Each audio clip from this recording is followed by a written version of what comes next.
I'm not afraid of...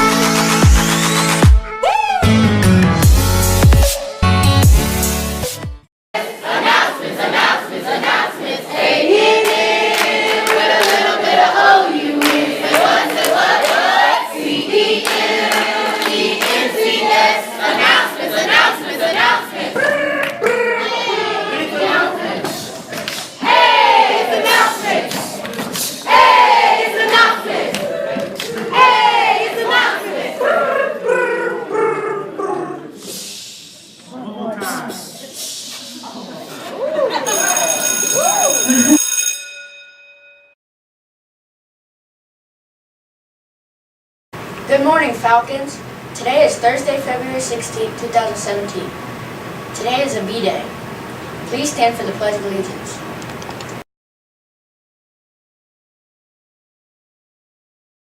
I pledge allegiance to the flag of the United States of America and to the republic for which it stands, one nation, under God, indivisible, with liberty and justice for all.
I'm Gabe. I'm Cornell. And I'm Charlize.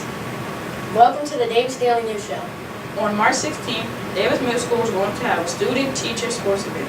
This is our chance to root for your favorite teacher or for your friends.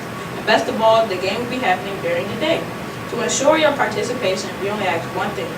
You have good behavior and try your best on all your post tests. Can you do it? Of course you can.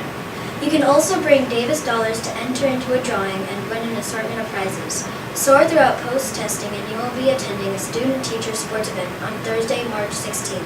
Hope to see you there, where we're going to have a ball. And now for today's Black History Month fact.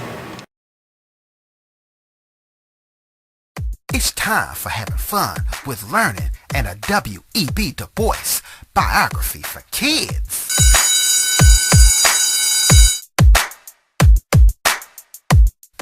Okay, so in history, looking up and sharing stories about heroes is what I love.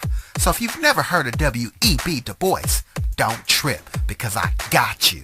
For starters, W.E.B. Du Bois was a journalist, educator, and well-known civil rights activist. W.E.B. Du Bois was born on February 23, 1868, in Great Barrington, Massachusetts, and that's where life began for him. During this time in history, many African Americans were not fortunate enough to go to school and get a good education. This wasn't the same for W.E.B. Du Bois. Growing up in a mainly European town, he didn't see racism like others encountered. There, he had the opportunity to go to school with other white children and get an education. It wasn't until later on in life, when he attended Fisk University, that he encountered racism for the first time. After seeing how African Americans were treated, that sparked a fire in W.E.B. Du Bois, and he began to stand up for the rights of African Americans. Continuing on in school, W.E.B. Du Bois got his bachelor's degree there at Fisk University, but he wasn't stopping there. Another big thing that he did was in 1895, W.E.B. Du Bois became the first African American to get his doctorate from Harvard University. Oh yeah. Now, of course, none of this is as easy as it seems, but Dr. W.E. Du Bois did his thing. Just like it costs money today, he went to school, worked hard, took some odd jobs, got scholarships, and also took up loans to get through school. After finishing school here in the U.S., W.E.B. Du Bois went to school overseas in Berlin. That's Germany.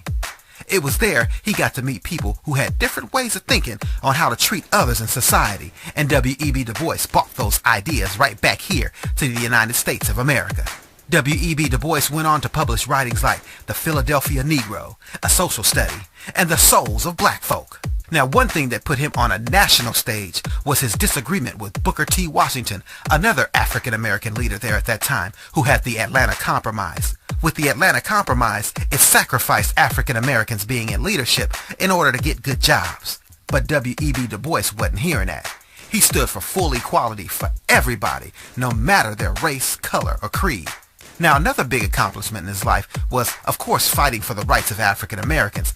He helped to co-found the National Association for the Advancement of Colored People, which is now known today mainly as the NAACP.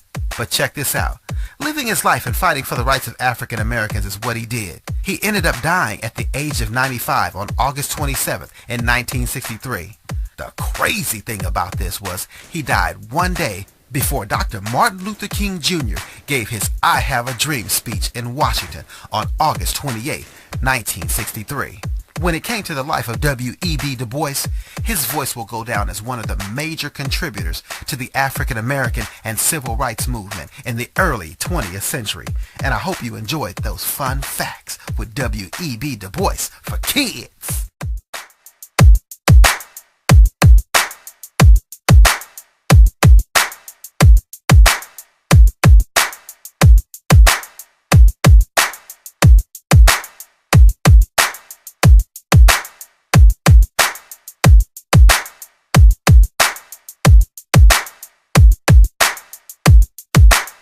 And now for today's club news.